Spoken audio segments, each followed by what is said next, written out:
સમી સેવા સદન ખાતે પીએમ પોષણ યોજનાના કર્મચારીઓ દ્વારા મામલતદાર સમીને આવેદનપત્ર આપવામાં આવ્યું. કોન્ટ્રાક્ટ પદ્ધતિ લાગુ ન કરવા માંગણી. પાટણ જિલ્લાના સમી ખાતે આવેલ સેવા સદન ખાતે પીએમ પોષણ યોજના અંતર્ગત તાલુકાના 83 સેન્ટરોમાં 14,000 બાળકોને ભોજન આપવામાં આવે છે. તેની અંદર 281 કર્મચારીઓ ફરજ બજાવે છે. ત્યારે સરકાર તરફથી કોન્ટ્રાક્ટ પદ્ધતિ લાગુ કરવાની હોય તેને લઈને તેના વિરુદ્ધમાં આજરોજ પીએમ પોષણ યોજનાની અંદર જોડાયેલા કર્મચારીઓ દ્વારા આવેદનપત્ર અપાયું. કોન્ટ્રાક્ટ પદ્ધતિ લાગુ ન કરવાની માંગણી કરાઈ. સાથે સાથે ગ્રામ્ય વિસ્તારના બાળકોને દરેક શાળાની અંદર પીએમ પોષણ યોજના અંતર્ગત શુદ્ધ અને ચોખ્ખું ભોજન ટાઈમસર ગરમ મળી રહે તેવી કામગીરી સમી તાલુકાના 83 સેન્ટરોમાં થઈ રહી છે.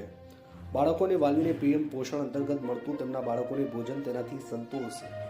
દરેક સંચાલકો સારી કામગીરી કરતા હોય, પોતાની રોજીરોટી ચાલતી હોય, ત્યારે રોજીરોટી છીનવાય અને સમી તાલુકાના 83 સેન્ટરોની અંદર બાળકોને ચોખ્ખું અને શુદ્ધ ભોજન મળી રહે તેની પણ ચિંતા કરી